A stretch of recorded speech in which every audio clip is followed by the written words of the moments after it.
Thank you all very much. Can everyone hear me okay? Okay. I want to deliver a few remarks about my work in progress at Einstein University, and I want to begin first by thanking Maggie Hassan and the whole Fulbright team for organizing this conference today and making it possible for all of us to be here.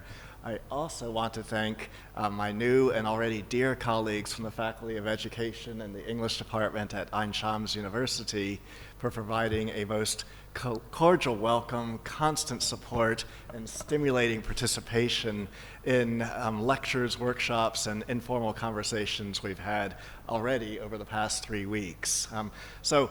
Today, and here they are, a number of my colleagues on our first day together. But today I want to highlight a few of the items we've worked on so far for my assignment, Capacity Building for Research Leadership in English Language and Literature. And we've identified the need to integrate research, teaching, curriculum, and assessment at the program in English Literature and Linguistics. This grouping will lead to a number of outcomes, particularly research in the scholarship of teaching and learning, coordination between faculty, postgraduate students, and graduate students, exploration of new tools, including databases, platforms, and software for learning and English studies, and strategic planning for the faculty and program over the next 5 years. We also identified the need, of course, of every university for resources needed to fulfill these plans. I am introducing elements of the digital humanities in the context of research and teaching while here. And one approach, just as an example, that we'll explore in greater detail in the next 2 weeks is using geographic information system mapping, such as through US bases like Esri and ArcGIS, as a writing platform, as a way to analyze literary texts such as Mary Shelley's Frankenstein, which I presented last week.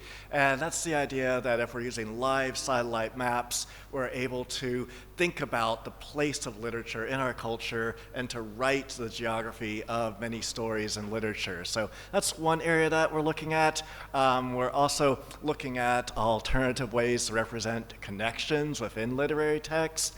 And a lot of my colleagues are involved in linguistics, and so we're looking for ways to connect linguistics research, especially the latest in the field, corpus linguistics, with the study of literature, the study of media, the study of communications. And so just as an example, we're looking at how doing simple word counts, feeding a Shakespeare play into a linguistic toolkit will give us a sense of preview for what might be coming up when one reads Macbeth, noticing that, wow, the word blood comes up a lot. What a surprise. and getting that sense that, yes, we should be looking for blood all over the place. It's just a way of carrying out research tools and then thinking, how do we take that research and put it into action? How do we use performance pedagogy in order to drive home learning and to make our own research efforts deeper? So that's part of it. And a lot of these things my colleagues at Einstein are doing already, but we're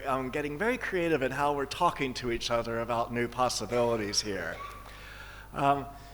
It's fascinating to watch how over the past 2 or 3 decades, corpus linguistics have transformed linguistic studies, especially applied linguistics. And I love looking at corpora and talking to my colleagues about this and thinking about, yes, we can run through a database of news sites, that's great, but also a database, a corpus of American soap operas, and what can we learn about a culture through that? You know, that there's so much happening there that we need to take advantage of and to think about how we fill in the context for our students, especially when we're teaching English and English literature in a different culture.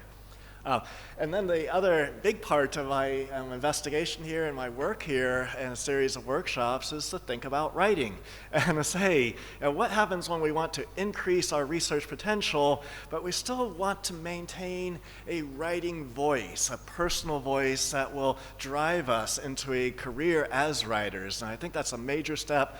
My students struggle with it, my colleagues struggle with it. We're looking for ways to improve in that area. And just a few other things that seem to jump out of this then is once we're talking about new pedagogical methods and new writing techniques, we really want to think about our whole curriculum and then the resources that are needed to think ahead 5, 10, 15, or even 20 years and say, what will English and the study of English, literature, and language be at Ain Shams and at other Egyptian universities by the time we reach 2050? That's really what we're shooting for, and I'm trying to do my small part to help out in that effort. So that's what I'll stop there, and thank you.